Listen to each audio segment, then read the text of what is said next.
Welcome to Stoic Blueprint, your lifeline to an unshakable mind in a world gone mad. Feel it yet?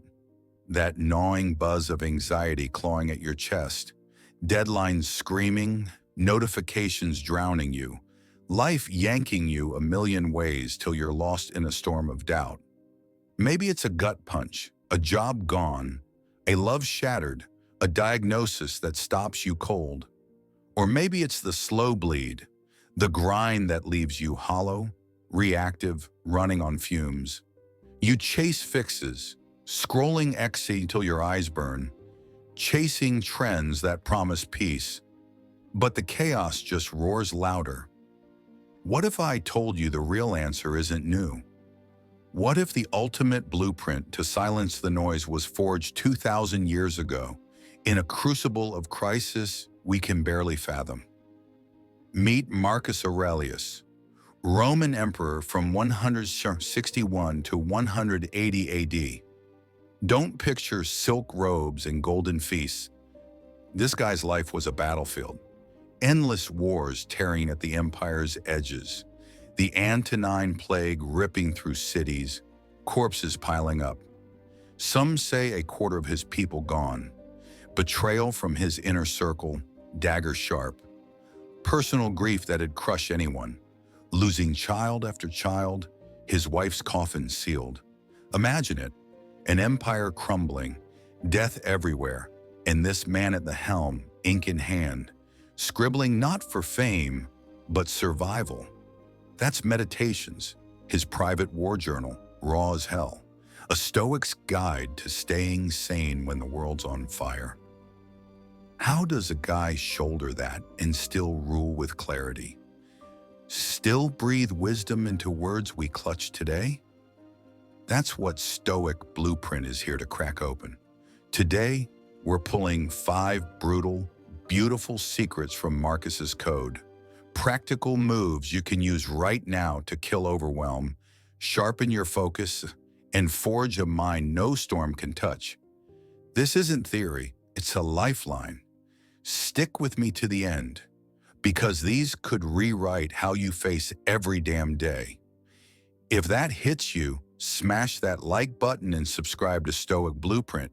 We're digging deeper every week. Ready to meet the emperor who mastered chaos? Let's see how he did it, and how you will too. Rule number 1, master the dichotomy of control. Focus only on what is truly yours. All right, let's dive into the foundational principle, the bedrock of Stoic practice, understanding what you can control versus what you cannot. Marcus Aurelius constantly hammered this home. It sounds almost too simple, right? But truly internalizing this distinction is revolutionary. Picture Marcus on the frigid northern frontier, commanding legions against fierce Germanic tribes. Can he single-handedly will the enemy to surrender? No. Can he guarantee perfect weather for his campaigns? Absolutely not. Can he prevent disease from spreading through his camps? Impossible.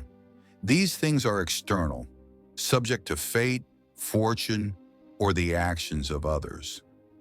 Trying to exert direct control over them is futile, like trying to command the winds. So, what could he control? His strategic decisions based on the information available, the discipline and training of his troops, his own courage and composure in the face of danger, how he treated his soldiers and his captured enemies, and most importantly, his judgments about the situation.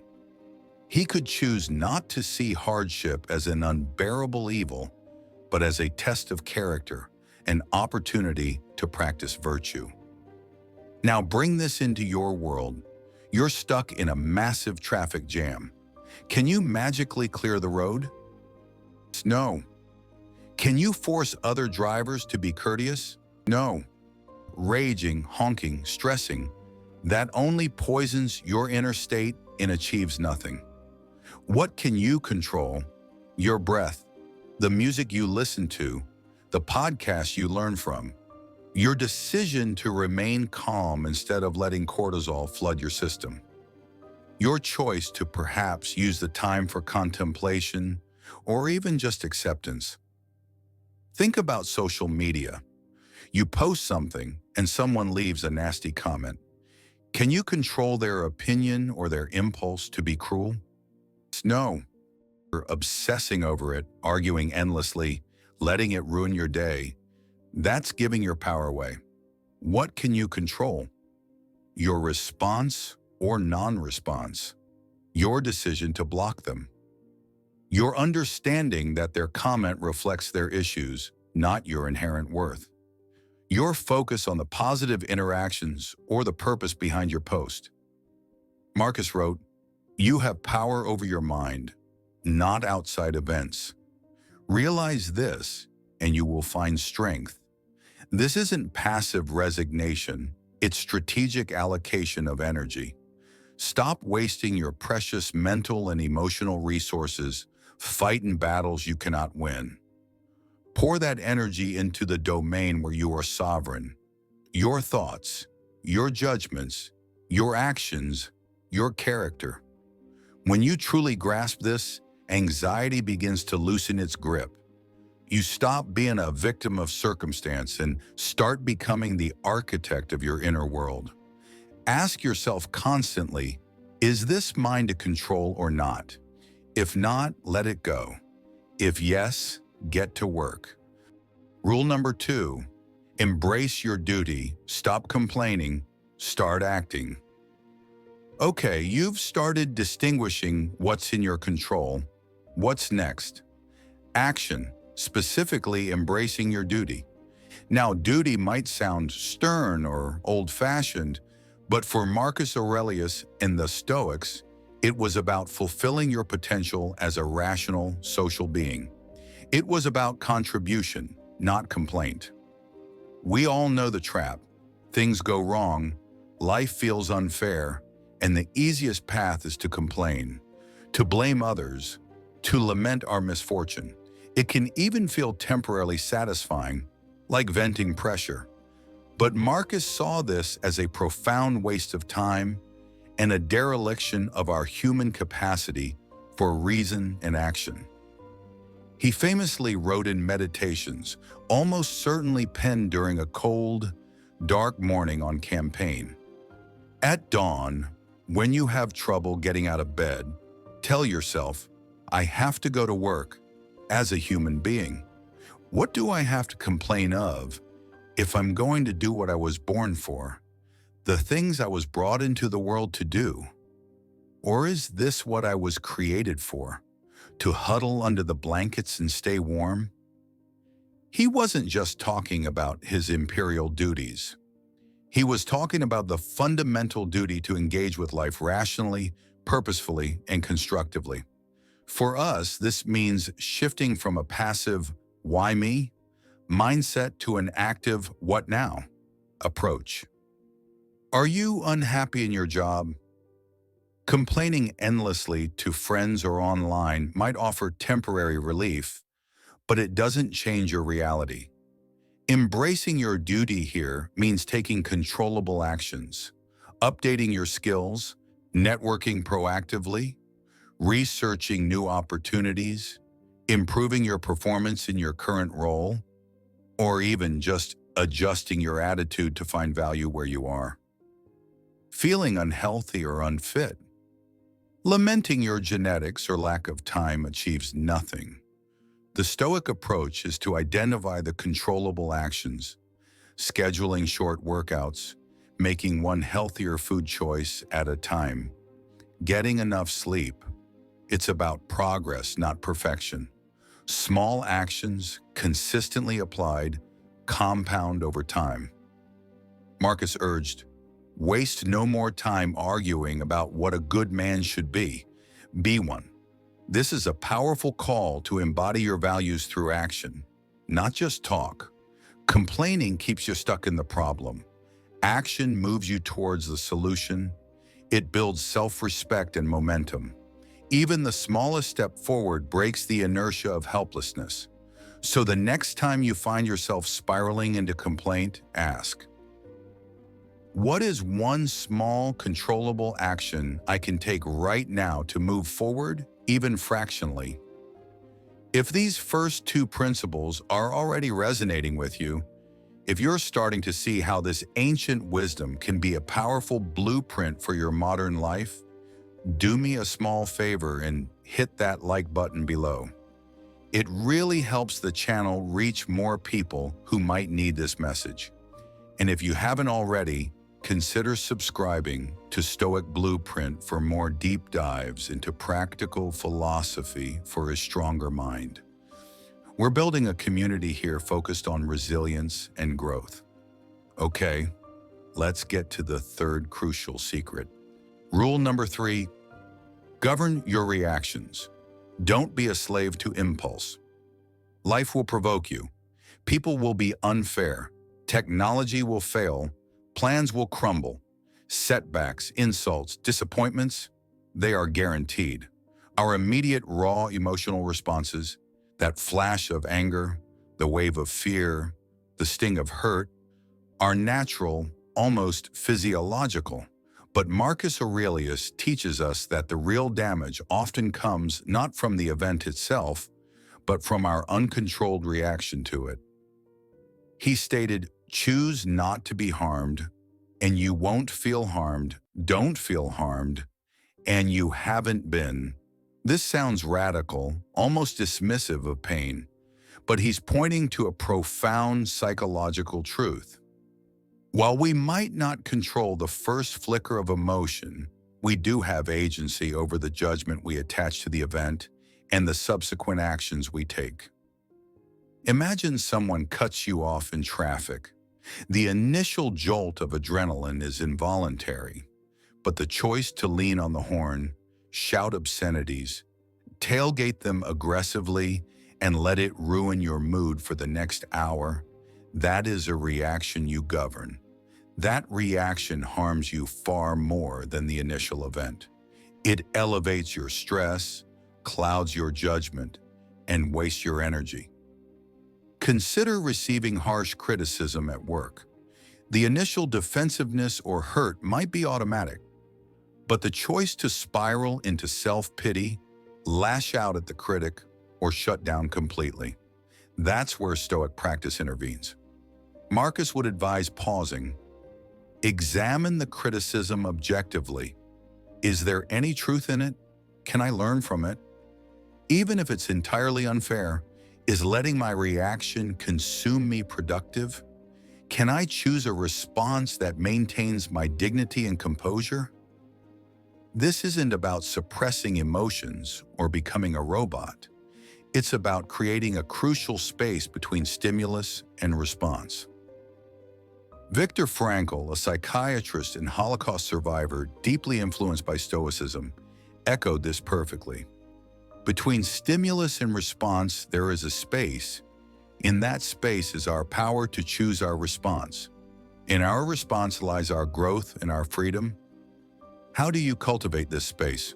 Through mindfulness, self-awareness, and rational examination. When strong emotions arise, number 1 point. Pause. Resist the urge to react instantly. Take a deep breath. Number 2 point. Acknowledge. Name the emotion without judgment. I am feeling angry. I am feeling anxious. Number 3 point. Analyze. Question the underlying judgment. Is this situation truly catastrophic? Is my interpretation accurate and helpful? What would Marcus advise here? Number 4 point. Select a response aligned with your values and goals. Often this means calmness, reason, and constructive action. So mastering your reactions is a lifelong practice, not an overnight fix. But every time you choose a considered response over an impulsive outburst, you strengthen your inner citadel. More on that soon. You protect your peace. As Marcus put it, the best revenge is to be unlike him who performed the injury. Don't let external provocations dictate your internal state. You are the governor of your reactions.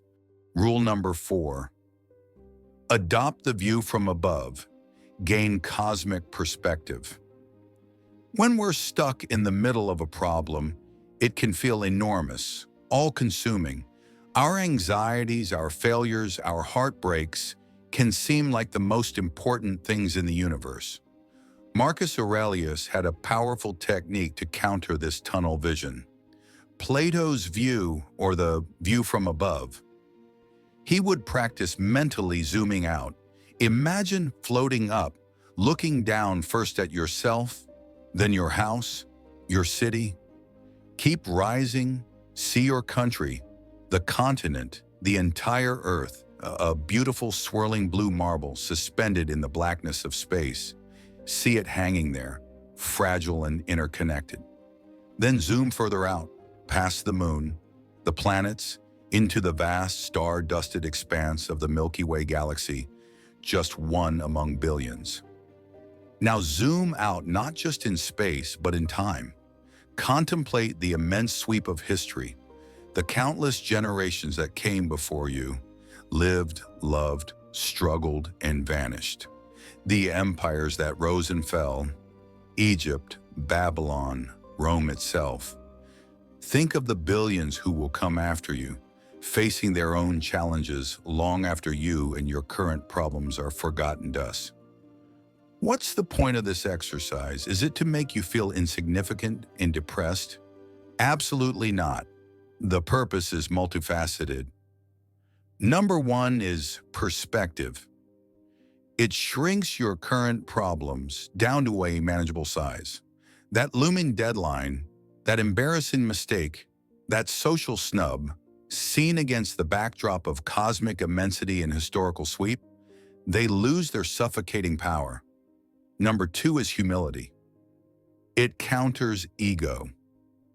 Our personal dramas, successes, and failures are part of a much larger tapestry.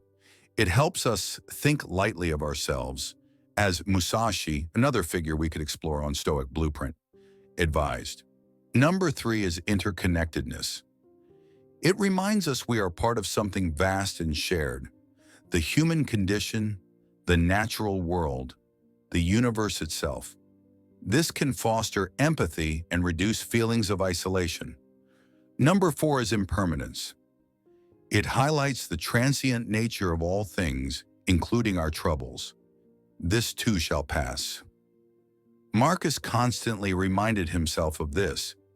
Think of the universal substance, of which you have a very small portion, and of universal time, of which a short and indivisible interval has been assigned to you, and of that which is fixed by destiny, and how small a part of it you are.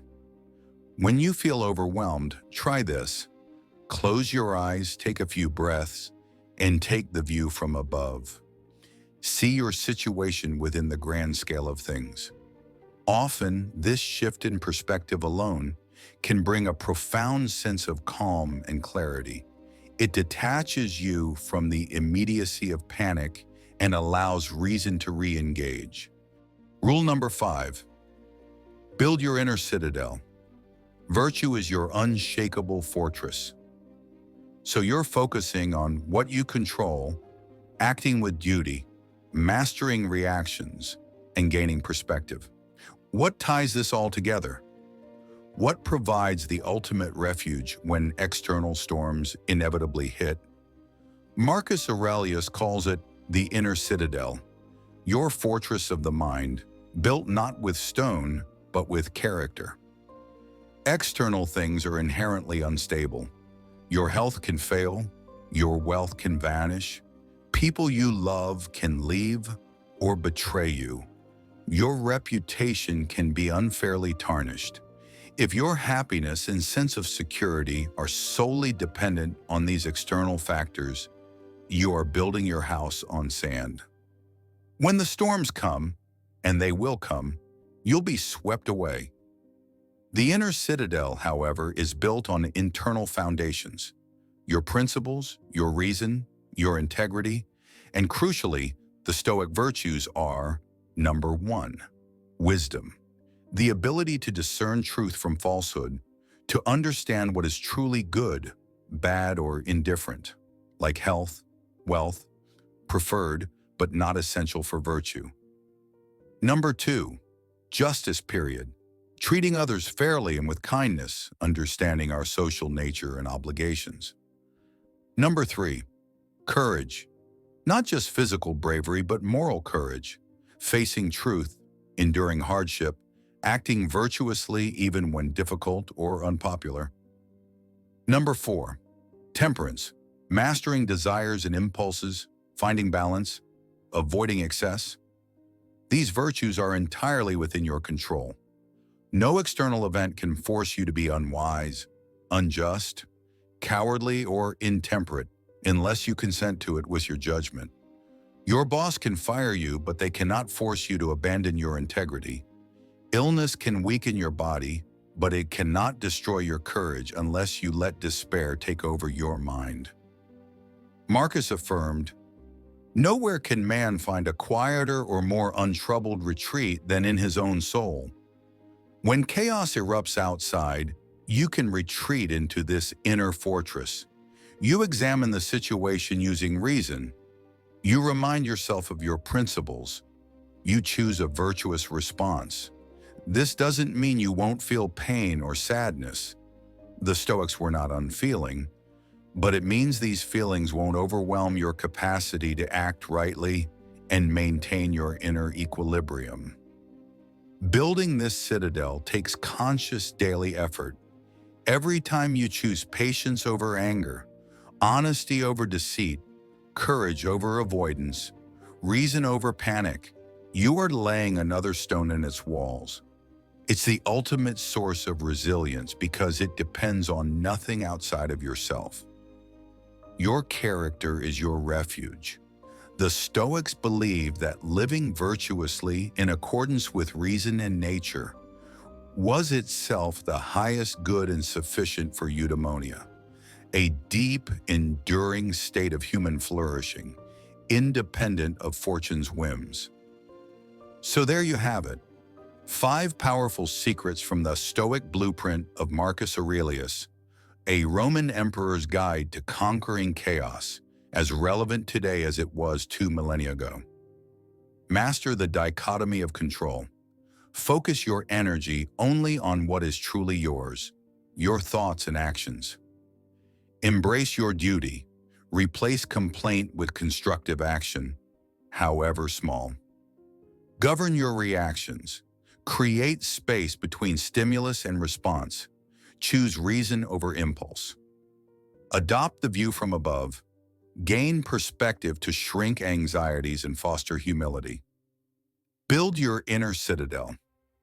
Cultivate virtue as your unshakable fortress against life's storms. This isn't a quick fix or a magic pill. It's a lifelong practice, a commitment to training your mind just as you might train your body. It requires awareness, effort, and consistency, but the payoff is immense. Genuine inner peace, unshakable resilience, and the ability to navigate life's inevitable challenges with strength, grace, and purpose. Start small. Pick one principle that resonates most strongly and focus on applying it today. Notice when you're trying to control the uncontrollable. Catch yourself complaining and pivot to action. Pause before reacting emotionally. Take a mental view from above when feeling overwhelmed. Make one choice aligned with virtue. If you're ready to commit to building your own inner citadel, to truly apply this Stoic blueprint to your life, then make sure you subscribe to the channel right now and hit that notification bell so you don't miss our future deep dives into practical wisdom. And please like this video if you found value here today. It tells YouTube that this content is helpful and allows us to reach more people searching for these timeless tools. Remember, the chaos outside may be unavoidable, but the chaos inside is optional. You hold the blueprint. Now go out there and start building. Thank you for watching Stoic Blueprint.